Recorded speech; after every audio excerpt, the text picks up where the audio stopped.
Very excited to bring these first three acts, all locals. I'm very excited to bring them on. There's nothing more exciting than new comedy, and I'm glad to have them along. Please, our very first act here this evening. Put your hands together. She's all the way from the UK. Please help me welcome Laura J.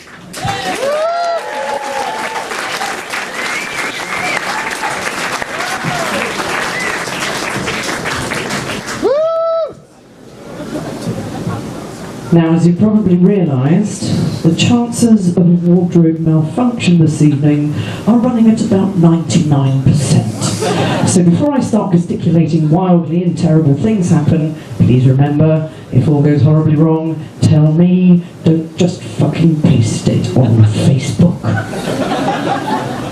Now, there's another reason you're going to have to bear with me tonight. I finished writing my set about 3 minutes ago.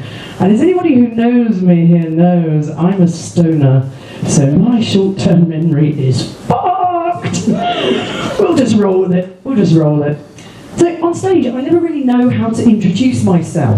I am many things to many different people. To my parents, I'm you again. To previous employers, I'm security. Can you escort this woman off the premises and please change the bloody locks? To most of my former lovers, I'm known simply as ah! But since I moved to Phnom Penh, I've developed another quite unexpected identity. Crazy cat lady. Please note, not an opportunity for a cheap pussy gag. Because when you're 30 and single, something very, very strange happens, especially if you're a woman. You walk down the street and cats give you the same kind of look that Bond villains give 007. Ah, Miss in her 30s and still single. We've been expecting you. I mentioned a senior moment, I'm having one already. So yes, anyway, that's where I was. Yes, the truth of the matter is I choose not to be a breeder, which is... funny that. Something my parents refuse to accept. Most of my family refuses to accept it. Every time I go to a wedding or a christening, someone will do this and say this. You'll be next. Naturally, I get my own back at funerals. You'll be next. What I am really is a serial monogamist, which I'm very sorry to say does not involve sex with cornflakes. The good thing about being a serial monogamist is every time you accrue a new lover, you get to try new things to do, new places to go. Now I'll give you an example. My approach to food is generally summed up like this. Just cut its horns off and wipe its ass. Last year, I found myself dating a vegan. So I did the normal thing, tried vegan food. The problem is, when relationships end, you often revert to type. Tried vegan food, relationship didn't pan out, now I eat vegans. Tastes like human. Food fact, mangoes, bet you didn't know this, imbued with magical, mystical powers. Or so I was led to believe when I lived in Australia a few years ago. There was this great advert on the Australian Broadcasting Corporation, Aussie version of the BBC, and the slogan was simply, mango, because it makes a man go. I thought, brilliant, this is what I've always needed. Next time I get slobbered over at a bar, whip out a piece of fruit, wave it in its face, back off, I've got a mango. Fucker just sat there. Mangoes, vegans, oh yes.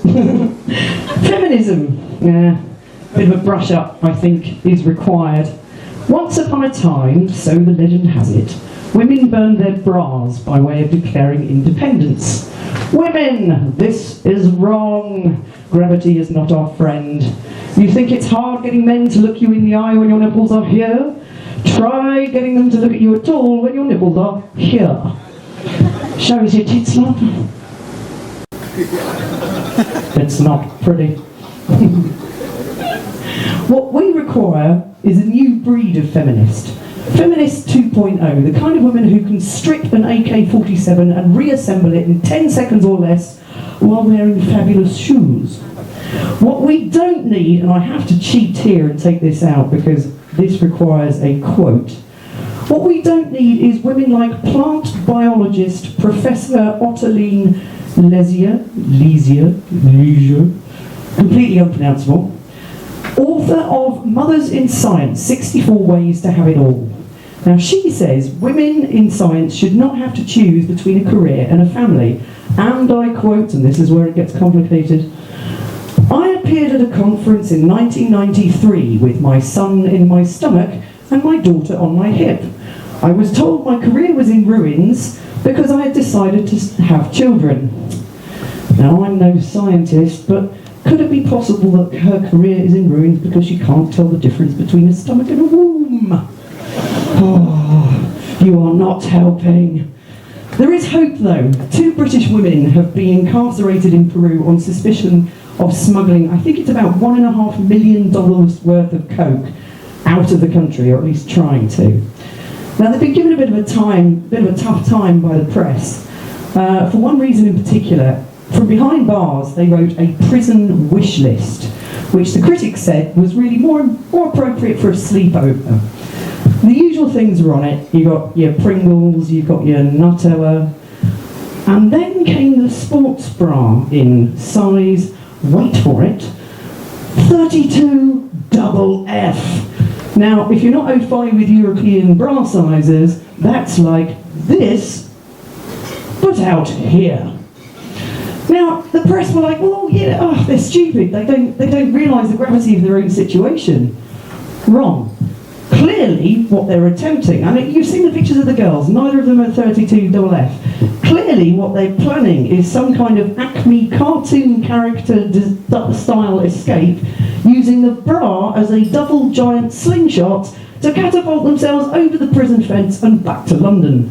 Now that requires intelligence. Oh. All right. So if all that was too much for you, final food for philosophical thought. Mexican food. It's the same food, just folded a slightly different way. Excuse me, I ordered burritos, these are tacos. Oh, I'm terribly sorry. There you go. Thank you very much.